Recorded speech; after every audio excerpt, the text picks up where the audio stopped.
Picture this. A sweet Florida grandma with an invisible illness kindly backs out of a disabled spot at Costco to let a van with a wheelchair-bound little boy park, only for an entitled Canadian snowbird in a shiny Cadillac to whip in and steal it. She sneers, "Don't be so dramatic," and struts away like she owns the place. But grandmas don't forget. This is my quiet, calculated revenge story, how one polite 58-year-old Sarasota woman turned an entire community against her, racked up $750 in fines, and ran her clear out of Florida without ever raising her voice. If you've ever been disrespected and dreamed of perfect karma, you need this satisfying justice. Hey everyone, my name is Lisa. I'm 58, living in sunny Sarasota, Florida. You know, the kind of place with palm trees swaying in the breeze, white sand beaches just minutes away, and that constant warm glow that makes retirees flock here. I've been here for 15 years now, ever since my husband passed, and I decided to start fresh near the Gulf. It's home. Costco runs on Saturdays are part of my routine. Bulk groceries, a hot dog at the food court, maybe a little people watching in the parking lot. I live with chronic GI issues, Crohn's disease that flares without warning. Some days are manageable, others not so much. Because of it, I have a legal disabled parking placard. It's not something I flaunt. I don't look disabled, and honestly, I hate the stairs when I park close. But on bad days, those extra steps can mean the difference between making it inside or turning around and going home in pain. That Saturday started like any other. The Sarasota sun was already beating down by 10 a.m., humidity thick in the air. I pulled into the Costco lot, scanning for a disabled spot. Only two were open. I eased my SUV into one, feeling that quiet relief. Today was going to be okay. Then I saw the van. A big, accessible van with the ramp door, disability plates, and a placard swinging from the mirror. The driver, a woman about my age, was carefully positioning to back in. I noticed a little boy in the back through the window, strapped into a wheelchair. My heart tightened. I know what it's like to need that space, but I also know what it's like when your kid does. I can walk a little farther, I thought. He can't. So I put my car in reverse, ready to give them the spot. That's when she appeared. A gleaming white Cadillac sedan whipped around the row like she owned the place. No placard, no hesitation. She cut right between my reversing SUV and the van, tires screeching slightly as she slammed into the disabled spot I just vacated. My stomach dropped. The van driver, let's call her Maria, got out, face red with fury. She marched right up to the Cadillac woman. "Excuse me, that was a disabled spot. My grandson is in a wheelchair. We need the space for his ramp." The woman, Canada Karen, as I instantly dubbed her, turned slowly, lowered her sunglasses, and sneered. "Oh, please, there are plenty of spots. Don't be so dramatic." Maria's voice rose. "You cut off two cars to steal it. You don't even have a placard." Karen rolled her eyes. "Maybe if you weren't taking so long arguing over it, someone useful could have parked. Now, if you'll excuse me." She walked off, heels clicking, head high, like she'd won. I sat there in my car, hands gripping the wheel so tight my knuckles went white. Heat flooded my face. Anger, yes, but something deeper. Humiliation. Powerlessness.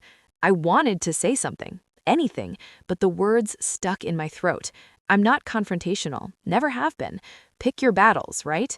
So I parked farther away, walked the extra distance even though my gut was already cramping, and watched from inside the store as Maria called someone on her phone, tears in her eyes. That little boy in the wheelchair, he couldn't speak up for himself. His grandmother was fighting for him, and this entitled woman just took. I kept thinking, how do people like her sleep at night? How do they look at a child who needs that spot and think, mine first? By the time I loaded my cart, the injustice was burning in my chest. Karen was still inside, shopping without a care. Maria and her grandson were waiting, and something in me, quiet, simmering, started to wake up. This wasn't over. Not by a long shot. I couldn't stop replaying it the whole weekend. Sunday morning, I'm sitting on my lanaya with my coffee, staring out at the golf course view I usually love, the manicured greens, the egrets waiting in the ponds, the soft Florida light filtering through the palms. But all I can see is that little boy's face through the van window, the way Maria's hands shook as she dialed her phone, Canada Karen's smug little smirk as she walked away like she'd just won some invisible contest. My stomach churns, partly the Crohn's acting up from the stress, partly pure, boiling rage. I've spent decades being the nice one, the one who lets things slide, who smiles politely when someone cuts in line at Publix, who moves her cart in the grocery aisle so someone else can pass first, who says no problem when people are rude because confrontation makes my anxiety spike and my heart race. Because I was raised to be ladylike, to keep the peace, to believe that good people don't make scenes. But this felt different. This wasn't about me getting a bad table at a restaurant or someone taking the last sale item. This was about a child who couldn't fight back, about a grandmother doing everything right, driving an accessible van, hanging her placard, waiting patiently, and still getting steamrolled by someone who decided rules were for other people. Monday rolls around and I drive past that same Costco just to pick up a few things. Stupid, I know. The lot is packed again. I circled twice before finding a regular spot way out in the back 40. As I walk past the disabled row, slower than I need to because my gut's already cramping, my chest tightens like someone's squeezing it. I start imagining what I should have said, should have rolled my window down and backed Maria up right then and there. Should have gotten out of my car and stood next to her. Should have taken a photo of that Cadillac's plates and sent it to management. Should have blocked her in until security came. But I didn't, and that eats at me deeper than any flare-up ever has. Karen, meanwhile, she's probably out on Siesta Key right now, sipping rosé on the beach, laughing with her snowbird friends about the crazy locals who got upset over a parking spot. Completely untouched, not a single consequence. I texted my son up in Tampa, the one on the spectrum who's now 28 and navigating his own world. I told him the whole story, every detail.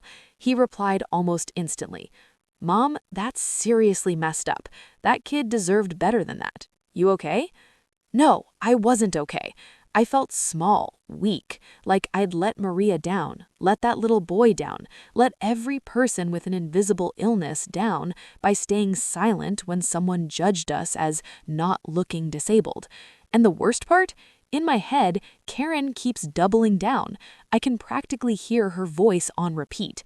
"Don't be so dramatic. There are plenty of spots. Someone useful could have parked." Useful. As if people with disabilities, visible or invisible, aren't useful. As if our worth is measured by how fast we can walk across a parking lot in Florida heat. By Tuesday night, the resentment is constant, a low, simmering hum under everything I do. I can't sleep. I keep waking up at 3 a.m., staring at the ceiling fan spinning slow circles, replaying the moment she cut us off, the screech of her tires, the dismissive wave of her manicured hand. I start Googling things I've never looked up before. Florida disabled parking laws, fines, enforcement, how long police take to respond to parking complaints in Sarasota, vehicle registration rules for Canadian snowbirds. Then something jumps out at me.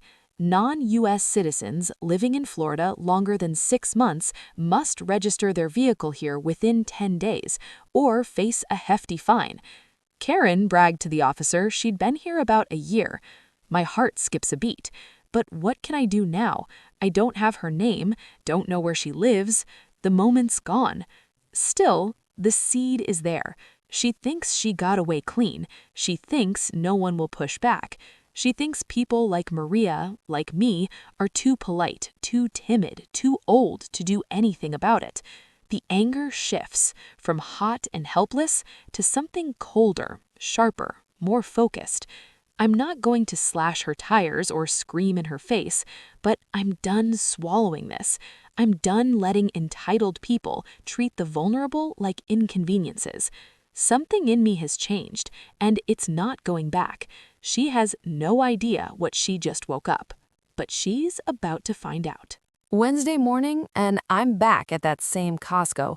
I swear I didn't plan it. I really did need more paper towels and my prescription refill, but deep down, I know part of me was hoping to see if anything had changed.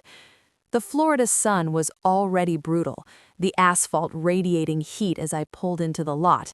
My gut was acting up again, that familiar low cramp that warns me a flare is coming. I circled slowly, scanning the disabled spots, and there it was, Maria's van. She was trying to back into a spot near the end of the row, but a sleek black BMW, no placard, no shame, had parked right over the blue lines, hogging half the access space. There wasn't enough room left for her ramp to deploy safely. Maria was out of the van, gesturing helplessly, her face flushed and shiny with sweat.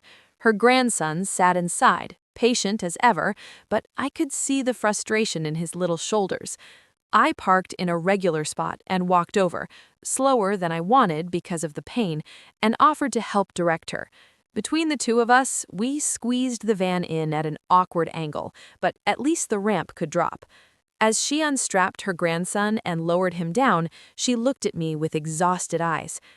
"Thank you. It happens way too often. People just don't care until it's their own child or grandchild." Her voice cracked on the last word. I swallowed hard. "I was here last Saturday. I saw what happened with the white Cadillac." She nodded, recognition dawning. "You were the lady who started backing out. I remember. I wish more people were like you." Like me? I almost laughed. I'd done nothing. I'd sat frozen in my car while that entitled woman stole the spot we both needed. I helped her get the wheelchair onto the sidewalk, and as her grandson smiled up at me, big, trusting brown eyes, dimples deep, something inside me shattered. I drove home in a fog, hands shaking on the wheel, tears blurring the palm trees along Tamiami Trail. By the time I pulled into my driveway, I was full-on crying, ugly, angry sobs that hurt my stomach even more. I let myself into the house, dropped my bags on the kitchen floor, and just stood there. How many times had this happened to Maria? How many times had it happened to me, getting the side eye for using my placard because I don't look sick? How many kids like her grandson sat waiting in hot cars because someone decided their convenience mattered more? And how many times had I stayed quiet? I thought about my own son, the years of IEP meetings where teachers dismissed him because he didn't seem that autistic, the playground moms who moved their kids away, the times I smiled and said it's fine when it absolutely wasn't. I'd spent a lifetime swallowing disrespect to keep the peace. No more. That night, I sat at my kitchen table with the lights low, a glass of Chardonnay untouched in front of me, my laptop open. I started searching. Florida Statute 320.02, Vehicle Registration for Non-Residents. Florida Statute 316.1951, Disabled Parking Violations and Fines. Sarasota County Snowbird Registration Complaints.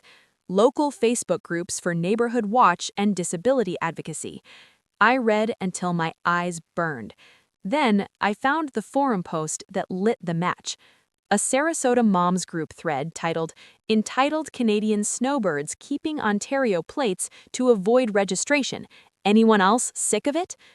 Dozens of comments, stories of the same thing.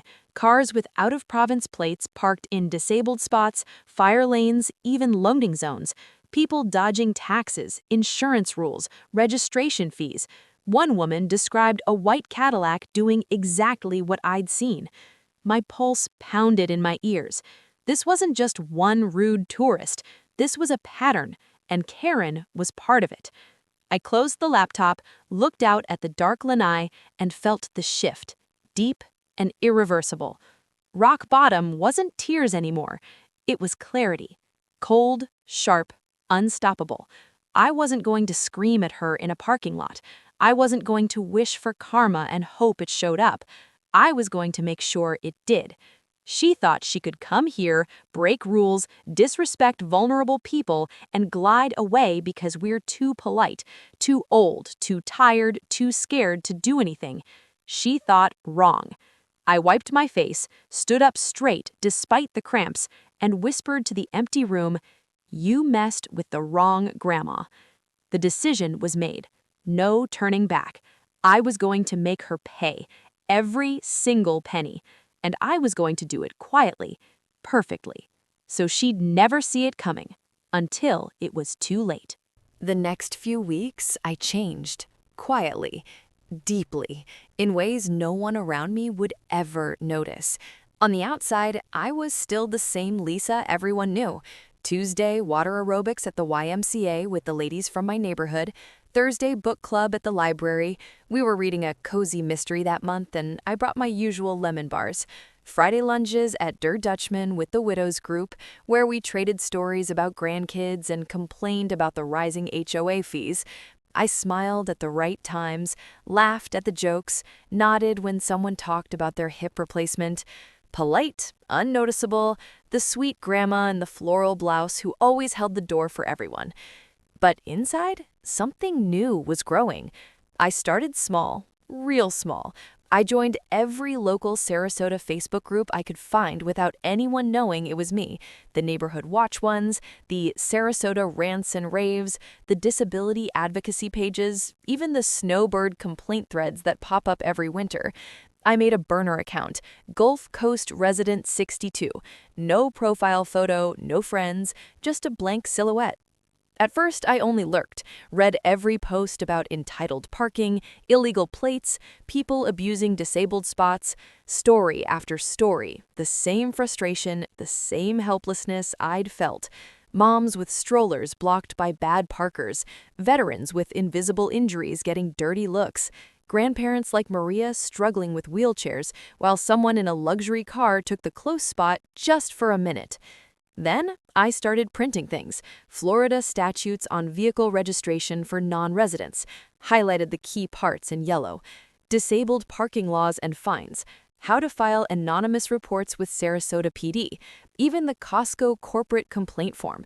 I kept it all in a plain manila folder in my desk drawer, labeled it Garden Club Notes so no one would open it. I drove by that Costco at different times, different days. Not every day, I didn't want to look obsessed, but often enough. Spotted the white Cadillac 3 times over 2 weeks, always in a prime spot, twice in disabled with about a placard, once blocking the cart return. I stayed far back, snapped clear photos from my phone, plates, car make, exact spot markings, timestamps visible. I saved them in a hidden album titled Sunsets. I called the Sarasota Police non-emergency line from a blocked number, asked calm, hypothetical questions. What happens if someone's been living here over a year but still has out-of-province plates? How do I report repeated disabled parking violations anonymously? The officers were polite, gave me the info I needed, even mentioned a couple of traffic unit names who handle those kinds of complaints. Every evening, after the sun dipped below the golf course and the lanai lights came on, I'd sit with my tea and review it all, adding notes, connecting dots. Outer calm was perfect. Inner fire, burning steady. Canada Karen, meanwhile, kept living her entitled little life. I saw her once at Publix on a Wednesday morning, same designer sunglasses perched in her highlighted hair, same confident strut as she loaded cases of wine and fancy cheeses into that gleaming Cadillac. She didn't notice me in the next aisle over, didn't see me watching as she parked, you guessed it, in the fire lane while she ran in quick. She underestimated women like me, thought we were too old to care, too polite to act, too invisible to matter. She thought her money, her accent, her snowbird status made her untouchable. She thought because we didn't scream that day in the parking lot, we'd forgotten. Big mistake. Every statute I highlighted, every photo I saved, every quiet call I made, it was all building something. Something she couldn't argue her way out of. Something she couldn't sneer away. I wasn't angry anymore, not in the hot, shaking way. I was focused, patient, deadly calm. The nice grandma everyone knew was still there on the surface, but underneath, A woman who'd spent a lifetime being underestimated had finally had enough. The transformation was complete. I knew exactly what I was going to do, and I was going to do it perfectly. She'd never see my face in it, she'd never hear my voice, but she was going to feel every bit of it. The quiet ones don't forget. We just wait, and when we move, we don't miss. Early May in Sarasota is when the real heat starts to settle in. The snowbirds are thinning out, condos emptying, traffic easing up on Route 41, restaurants suddenly having open tables again. Everyone who's heading north is rushing to get their last beach days and shopping trips in before the long drive. I knew my window with Canada Karen was closing fast. If I was going to start this, it had to be now. Subtle, smart, and completely untraceable. I decided the first move would be small, just enough to plant a seed, nothing that could ever point back to me. It was a Tuesday morning, one of those bright, humid days where the air already feels thick by 9 a.m. I drove to Costco earlier than usual, wearing my big sun hat and sunglasses, the uniform of every Florida grandma. I parked way out in a regular spot on purpose, grabbed a cart, and walked slow. And there she was, the white Cadillac, Ontario plates gleaming in the sun, parked dead center in a disabled spot, no placard hanging, no shame. My heart started pounding, not fear, but that sharp, focused rush I'd started to recognize. I didn't stare, didn't march over, just casually walked past the car on my way in, phone in hand like I was checking a grocery list. Quick snap, clear photo of the plates, the car, the blue wheelchair symbol on the pavement, timestamp visible. Another angle from the side. Then I went inside. The store was quiet mid-morning. I found a manager near the pharmacy, young guy, maybe 30, name tag said Tyler. Polite, but looked tired of dealing with complaints. I gave him my sweetest grandma smile. "Excuse me, dear. I don't want to make a fuss, but there's a white Cadillac out there parked in a handicap spot without a placard. It's been happening a lot lately, and, well, some of us really need those spots on bad days." He sighed, but nodded. "I hear you, ma'am. We can't tow on private property unless police approve, but I'll call it in. Thanks for letting me know." I touched his arm gently. "Bless you. It's just hard when you see folks who truly need the space struggling." Seed 1 planted. He radioed someone while I pretended to browse greeting cards nearby. I heard him give the plate number and description. Good. That night, back home with the AC humming and a cup of chamomile in my hand, I opened my laptop, logged in to Gulf Coast Resident 62. Posted in 2 of the biggest local Facebook groups, Sarasota Neighbors and What's Happening Sarasota. Same message, word for word.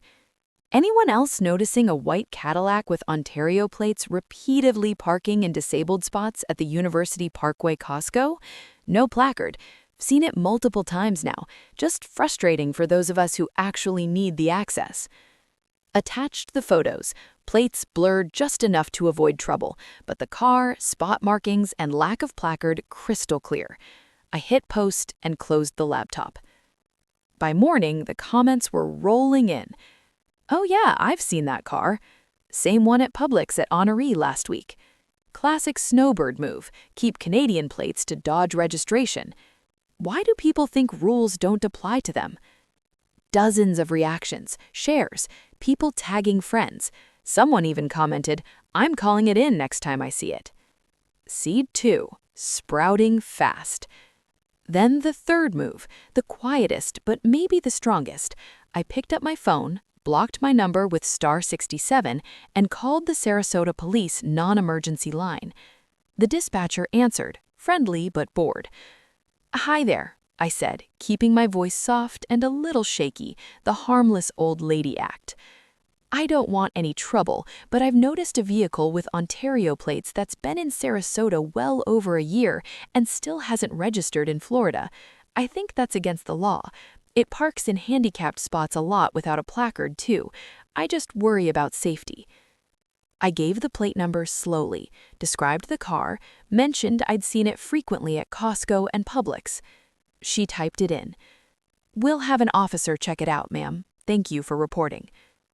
I hung up, heart racing. No anger in my voice, no drama, just a concerned citizen doing her civic duty. 3 seeds planted in 1 week. All subtle, all anonymous, all building pressure from different directions. A few days later, I drove by the Costco again, just to pick up milk, I told myself. The Cadillac was there, but this time parked in a regular spot farther out. Karen came walking briskly from the entrance, looking around like she expected someone to be watching. She loaded her bags quickly, kept glancing at her car. I stayed in my vehicle, sunglasses on, pretending to text. She didn't see me, but I saw her. And for the first time since that Saturday, I felt it, a small, secret rush, a hidden win that only I knew about. The manager had called, the community was talking, the police had the plate on file. She was starting to feel it, that little prickle on the back of the neck when things don't quite feel right. She just didn't know why, or who, and I wasn't done, not even close. This was only the beginning.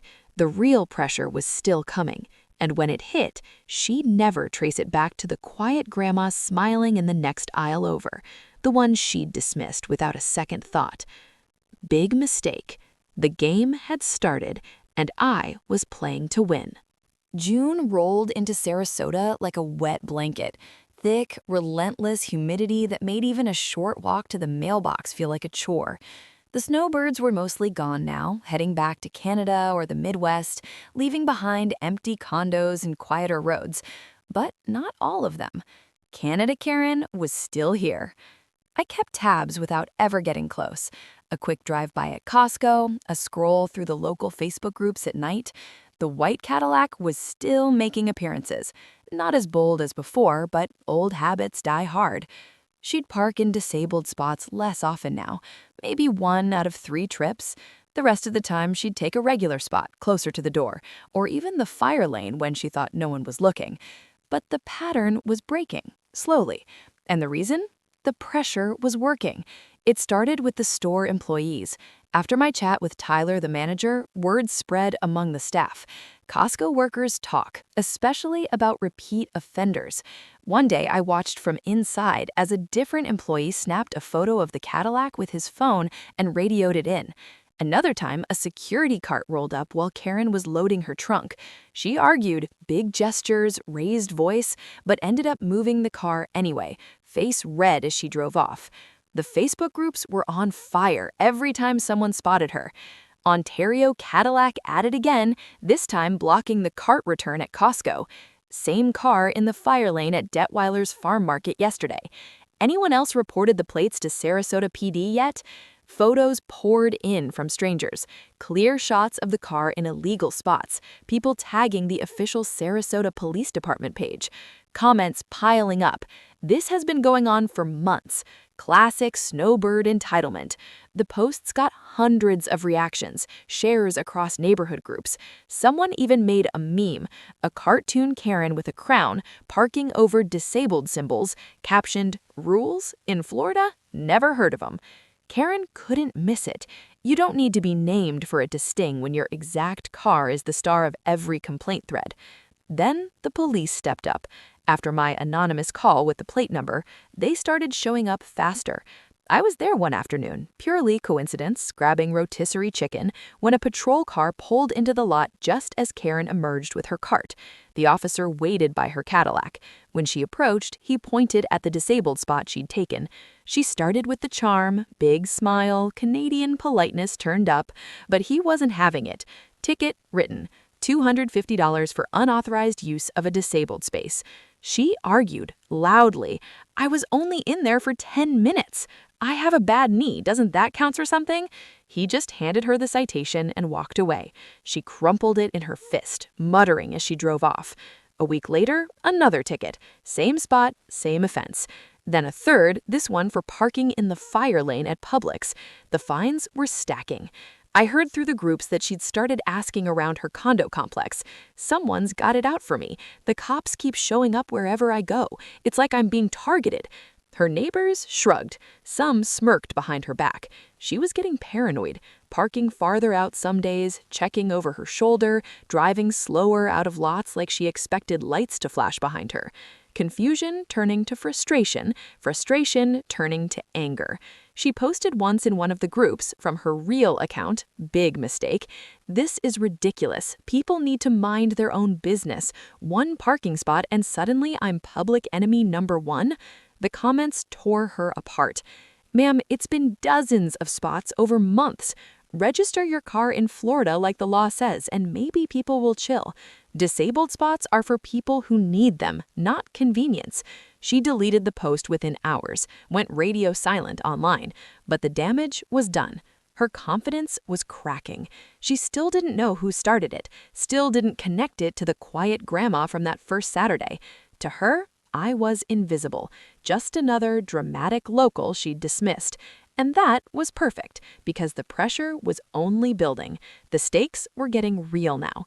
$250 here, $250 there, police on alert, community watching, reputation sliding.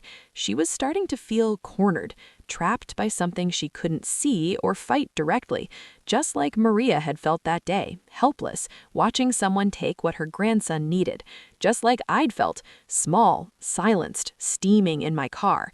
Now it was Karen's turn.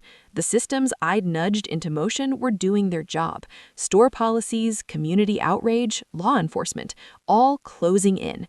And I hadn't said a word out loud, hadn't shown my face, hadn't spent a dime. I was still the sweet lady at book club, bringing lemon bars and asking about everyone's grandkids. No one suspected. But every time I saw another post about the Ontario Cadillac, I felt it, that quiet satisfaction growing. She thought she was untouchable. She was wrong. The real storm hadn't even hit yet. One more layer of pressure and she'd break. I could feel it coming.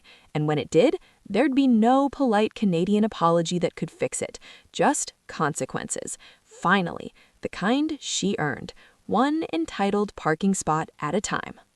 July in Sarasota is pure steam, the kind of heat that makes the air shimmer off the asphalt and turns every parking lot into a skillet. Most snowbirds are long gone by now, but a few stragglers hang on, squeezing out the last of their Florida winter escape.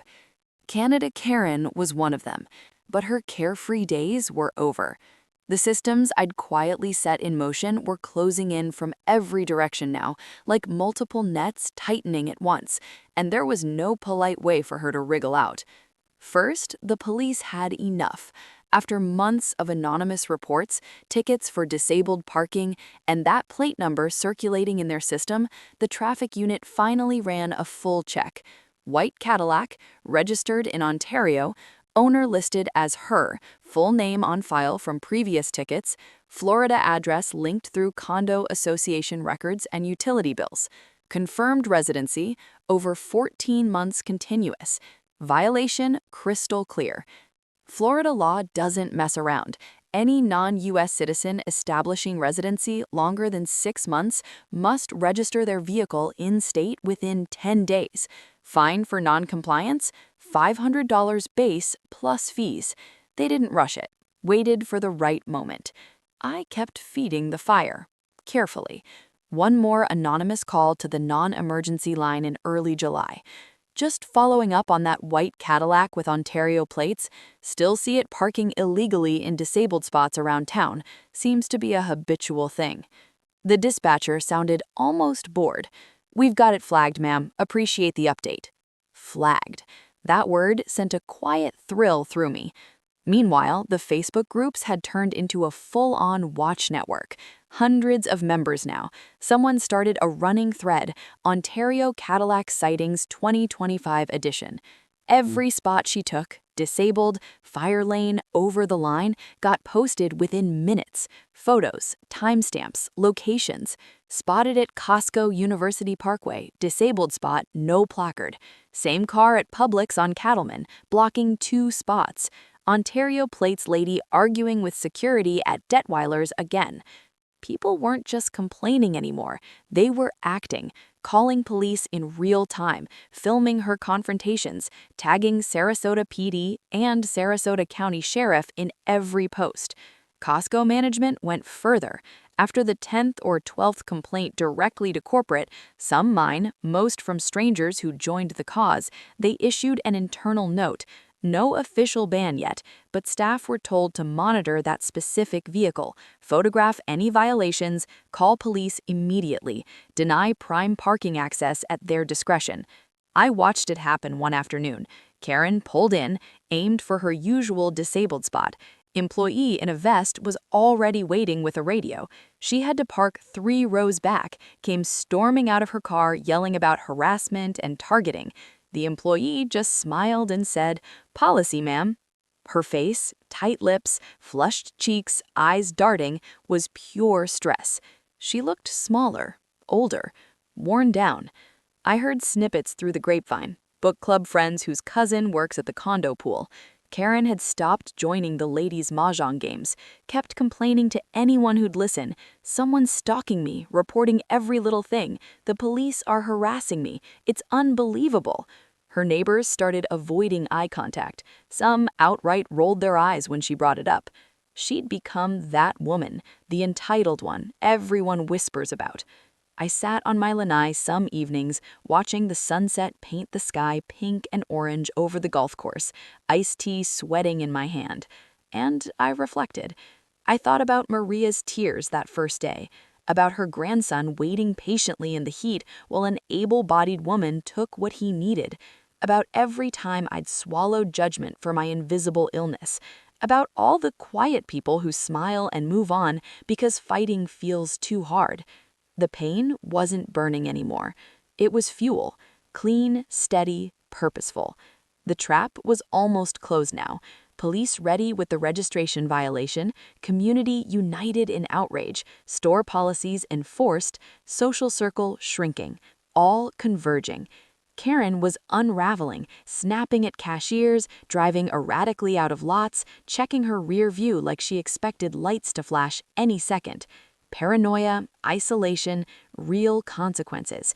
She still had no idea a quiet grandma in a sun hat had orchestrated any of it.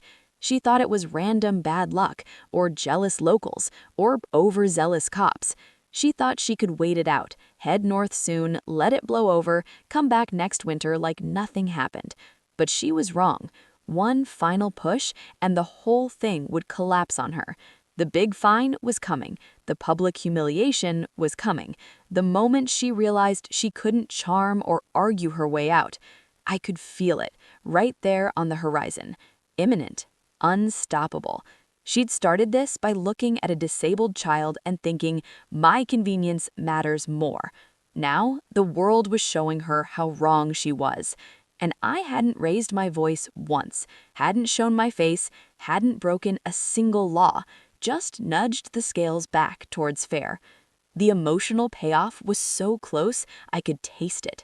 Sweet, satisfying, earned. She was about to learn what happens when you underestimate the wrong person, when you disrespect the vulnerable, when you think no one's watching, or caring, or willing to act. The storm was almost here, and this time, she was the one with nowhere to park. August in Sarasota is the quiet before the storm, literal and figurative. The summer rains come hard every afternoon, turning the streets into rivers for 20 minutes before the sun blasts everything dry again. Most of the snowbird condos are dark now, waiting for October. The beaches are finally peaceful. Locals reclaim their favorite spots.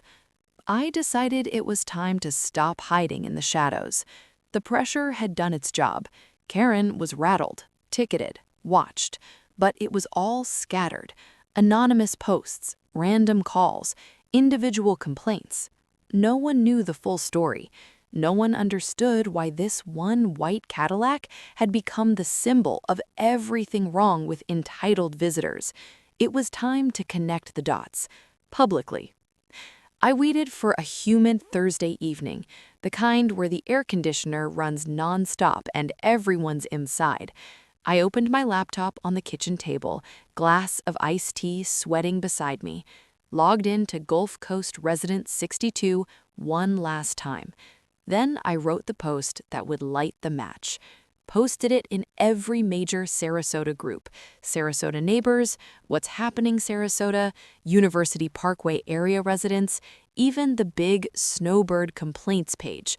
Title: The full story behind the white Cadillac with Ontario plates everyone keeps posting about. I laid it all out. Calm, factual, no screaming capitals or emojis, just the truth. Several months ago, at the University Parkway Costco, I witnessed a woman in a white Cadillac, Ontario plates, aggressively cut off two vehicles to steal a disabled parking spot. One of those vehicles was a grandmother with her young grandson in a wheelchair. The spot was needed for his ramp. The other was me. I have an invisible chronic illness and was voluntarily backing out to give the van priority. The Cadillac driver had no placard. She parked anyway, then dismissed the grandmother's protest with, "Don't be so dramatic," and "There are plenty of spots." She told the responding officer she'd lived here about a year, while her car remained registered in Canada. Since then, this same vehicle has repeatedly parked illegally in disabled spots, fire lanes, and over lines across Sarasota. Many of you have seen it and posted photos. Thank you. This isn't about one bad parking job. It's about someone who looked at a disabled child and decided her convenience mattered more. It's about repeated disrespect for laws meant to protect the vulnerable. It's about Florida residency rules being ignored to save money while enjoying our state. I'm sharing this because the pattern needs to stop, not for vengeance, for accountability. If you see this vehicle breaking rules again, please report it safely. Our community deserves better. I attached 4 photos, carefully chosen. The original Saturday, wide shot showing my SUV backing out, the van waiting, the Cadillac mid-cutoff, close-up of the empty mirror, no placard, time-stamped shot of the Ontario plates, screenshot of Florida Statute 320.02, the registration requirement, highlighted. No faces, nothing illegal, just undeniable evidence. I hit post in every group. Then I closed the laptop, turned off the kitchen light, and went to bed. By morning, Sarasota was on fire. The main post in Sarasota Neighbors had over 2,000 reactions in hours, hundreds of comments. This is infuriating. Protect that grandma and her young grandson at all costs. No wonder the cops are always at Costco now. Classic snowbird entitlement. Use our roads, our stores, our beaches, but dodge our laws. People shared their own stories. I saw her yell at a veteran in a wheelchair at Publix. I blocked me when I was unloading my mom's walker. That's the same lady who parks in the expecting mothers spots at Target. Someone dug up her full name from old ticket records shared in another thread. Suddenly, she wasn't anonymous anymore. The posts spread like wildfire, cross-shared to Florida Snowbird Problems group statewide, picked up by a local Sarasota mom's Instagram account with 50,000 followers, even made it to a Ring Camera neighborhood watch page. Costco corporate got tagged repeatedly. Sarasota PD's Facebook page was flooded with links to the post. Karen's reputation shattered overnight. I watched it unfold from my lanaya, coffee in hand. Her neighbors at her condo started posting subtle digs, like, "Some people really need to learn Florida isn't their personal playground." She tried to fight back once, commented on the main post from her real account. "This is slander. I have rights. You don't know the full story." The reply section destroyed her. "Ma'am, the photos and statutes speak for themselves. Rights? Disabled people have rights too. Register your car or go home." She deleted her comment within minutes, went completely silent online. People reported seeing her car less, and when it did appear, it was parked far out, legally. She stopped going to her usual spots, became a ghost. And me? I stayed completely composed. No gloating posts, no follow-ups, just the quiet grandma bringing deviled eggs to the next potluck. When friends at book club brought it up, "Did you see that big parking drama online?" I just said, Oh my, some people are so rude, and changed the subject. No one suspected. No one ever would. The community had taken ownership now. The truth was out. Her image was cracked beyond repair. Police had everything they needed for the registration fine. Costco had her on permanent watch. Neighbors judged her at the mailbox. All from one calm, factual post. The anticipation I'd carried for months was at its peak. The big climax, the moment she finally paid in full, was so close. One more encounter, one final ticket, and the power would shift completely. She started this by treating vulnerable people as disposable. Now the entire community saw her for what she was, and there was no polite Canadian sorry that could fix it. Exposure was complete. She was alone in the spotlight, and the consequences, well, they were just getting started. She wasn't ready for what came next, but I was. Late August, the dog days of a Florida summer, air so thick you could cut it, afternoon thunderstorms rolling in like clockwork, the kind of heat that makes everyone move a little slower. I was at Costco again, old habits. This time I didn't go looking for trouble. I really did need paper towels and a rotisserie chicken for dinner, but deep down, part of me always scanned the lot now. And there she was, the white Cadillac, Ontario plates still shining, though the car looked a little less pristine these days, maybe from all the hurried parking in far rows. She had done it again. Pulled right into a disabled spot near the entrance, no placard, no hesitation. But this time, she wasn't alone. Two Sarasota PD patrol cars were already in the lot, one parked nearby, lights off but officers waiting, the other blocking the row so no one could leave quickly. They'd been watching, waiting. I parked far back, grabbed a cart and walked slow, close enough to see everything, far enough to blend in with the other shoppers. Canada Karen came pushing her cart out the automatic doors, loaded with cases of water, wine, bulk snacks, the usual snowbird haul. She saw the officers immediately, stopped dead. One officer, tall, polite but firm, stepped forward as she approached her car. "Ma'am, is this your vehicle?" She tried the smile first, the one that probably worked back home. "Yes, officer. Is there a problem?" He didn't smile back. "We've received multiple reports about this vehicle parking in disabled spaces without authorization, and we've confirmed the registration status." Her face shifted, charm fading. "Oh, well, I was only in there for a few minutes. I have a bad hip. You know how it is." "Ma'am," he cut in gently, "you've stated previously you've resided in Florida for over a year. This vehicle is still registered in Ontario." She went pale. The second officer stepped up, citation book already open. "That's a violation of Florida Statute 320.02, failure to register a vehicle after establishing residency, fine of $500 plus administrative fees." Her mouth opened, closed. Then the first officer continued, "And today's unauthorized use of a disabled parking space, that's an additional $250. He started writing. She tried again, voice rising, Canadian accent thicker with panic. "This is ridiculous. I'm being targeted. Someone's been harassing me for months over parking. You can't seriously—" "Ma'am," the taller officer said calmly, "we've had dozens of independent reports, photos, timestamps from multiple citizens. This isn't personal, it's the law." He handed her the tickets, $750 total. She snatched them out of his hand, just like in the original story, fingers shaking. People were watching now, phones out, a few filming from a distance. Someone muttered, "That's the Ontario Cadillac lady." Another, "Finally." Her head snapped around, saw the stares, the whispers, the quiet judgment from strangers who all knew her story now.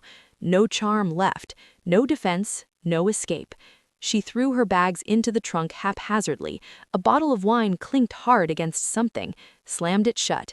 Got in the car. For a second, I thought she might peel out dramatically, but she didn't. She just sat there, hands on the wheel, head down, shoulders shaking, defeated. The officers stood by until she pulled out slowly, legally this time, and drove away. No tires screeching, no final glare, just gone. I stood there with my cart, heart pounding in a way it hadn't in years, not from anger, from release. Deep, full, cleansing. The power wasn't just reversed, it was gone from her completely. She'd started this whole thing by cutting off a grandmother and a disabled child without a second thought, by dismissing Maria's plea, by lying to police, by believing her convenience outweighed someone else's need, by believing no one would hold her accountable because she was visiting, wealthy, charming. And now, the entire community had seen her for what she was. Police had enforced the law, not because of me, but because of dozens of voices, including the ones I'd helped amplify. She paid, literally, $750 in one afternoon, on top of the earlier tickets. Her reputation in Sarasota? Toxic. Her winter escape? Ruined. And the best part? She still didn't know it was me. The quiet grandma in the sun hat, standing 20 feet away with a cart full of bananas and chicken. The one she'd never even glanced twice at. I finished my shopping that day with a lightness I hadn't felt in years, walked a little taller even with the crones twinging, loaded my trunk without rushing, drove home with the windows down, Gulf breeze in my hair, and when I pulled into my driveway, I sat for a minute. Let it sink in. She lost. Not in a screaming match, not in a viral confrontation, but completely, quietly, irreversibly. Maria and her grandson won. Every person with a placard, visible or invisible, won. The vulnerable got protected, the entitled got corrected, and I got justice. The kind that doesn't shout, the kind that lasts. It wasn't loud, it wasn't dramatic, but God, it was perfect. Deeply, perfectly satisfying. She thought she could take from people who needed it most and walk away untouched. She was wrong. I didn't need to yell. I didn't need to confront her. I just made sure the world saw. And the world answered. That was the ultimate revenge. Not destruction, restoration, balance. And it felt right. So right. The climax wasn't an explosion. It was a quiet click as the trap finally snapped shut and everything fell into place, exactly as it should. Fall finally arrived in Sarasota, the kind of gentle Florida fall where the humidity eases just enough to open the windows, the mornings turn crisp, and the snowbirds start trickling back in with their northern license plates and excited chatter about escaping the cold. But one white Cadillac with Ontario plates never came back. Canada Karen sold her condo over the summer, quietly, quickly, at a loss from what the real estate chatter said. Word around the neighborhood was she packed up in early September and headed north for good. No goodbye party, no final beach day posts, just gone. The Cadillac? Towed one last time in late August for an unpaid ticket before she left. Final insult. I heard she's back in Ontario now, renting a small apartment, working part-time at a grocery store. No more winters on Siesta Key. No more strutting through Costco like she owned it. Her Sarasota chapter? Closed. Permanently. Maria and I ran into each other at Costco a few weeks after that final day. She recognized me right away, the lady who'd helped direct her van that tough morning. We ended up having coffee in the food court, her grandson happily munching a hot dog beside us. She told me the full story I'd never known. Her son, the little boy's dad, is a sergeant with Sarasota PD. That first Saturday when Karen stole the spot, Maria had called him in tears. He'd radioed a patrol unit immediately. That's why the officer showed up in 5 minutes. We laughed about how the universe sometimes lines things up perfectly. Now, Maria says the disabled spots at our Costco are respected like never before. Employees watch them closely. Regulars call out violations. Even new snowbirds seem to have gotten the memo. She hugged me that day and said, "I don't know everything you did, Lisa, but thank you from the bottom of my heart." I just smiled and told her every grandma's got a little fight in her when it comes to protecting kids. We've stayed in touch since. Coffee every few weeks. Her grandson calls me Miss Lisa and draws me pictures. Bright crayons, big suns, wheelchairs with smiles. My own life? Better than it's been in years. The Crohn's still flares sometimes, but the stress weight is gone. I sleep deeper, walk taller, use my placard without that flicker of shame when someone stares. Book club friends still talk about that parking drama sometimes, shaking their heads at how one rude woman united the whole town. They have no idea the quiet lady bringing the lemon bars was the one who started it all. My son in Tampa came down for Thanksgiving. We sat on the lanai watching the sunset, and I told him the whole story, start to finish. He looked at me, eyes wide, then laughed and hugged me tight. "Mom, you're a legend. Quiet ninja grandma revenge. I'm so proud." I laughed too. First real belly laugh in a long time. People ask me sometimes, Maria, my son, even myself in quiet moments, do I feel guilty? Did I go too far? My answer is always no. I didn't destroy her life. She did that herself, one entitled choice at a time. I just made sure the consequences finally caught up. No violence, no screaming, no lies. Just truth, persistence, community. The right way. Some folks say revenge is poison, that it eats you up. Maybe if it's loud and hateful, but this was justice. Quiet, thorough, healing. I didn't need her to apologize to me. I didn't need her to know my name. I just needed her to feel, for once, what it's like to be dismissed, judged, powerless, to have something you need taken away by someone who doesn't care. And I needed the vulnerable to win. Maria's grandson parking without stress, every invisible illness warrior using their placard without side-eye, every caregiver not having to fight for basic access. We won. I still go to Costco on Saturdays, still get my hot dog, still park in disabled when I need it, head high. But now, when I see someone even thinking about taking a blue spot without a placard, I don't stay silent. I speak up, calmly, kindly. And if they don't listen, I know exactly what to do. Because here's the truth I learned. Quiet doesn't mean weak. Polite doesn't mean passive. And grandmas, we protect our own. We remember everything. We don't forget. And when you hurt the people who can't fight back, we fight for them. Perfectly. Patiently. Until balance is restored. That's not revenge. That's love. The fierce, unbreakable kind. So if you're out there feeling small because someone bigger, louder, ruder pushed you aside, know this. Your voice matters. Your story matters. Your quiet strength, it can move mountains, one calm, steady step at a time. Don't ever underestimate a grandma who's had enough. We don't start fights, but when it comes to protecting the vulnerable, we finish them, and we do it right. Thank you for listening to my story. If it helps even one person speak up next time they see injustice, then every quiet moment I spent making this happen, worth it. All of it. Be kind out there, but never at the cost of what's right, because karma sometimes needs a little help, and sometimes she looks just like a sweet Florida grandma in a sun hat, with a whole lot of fight left in her.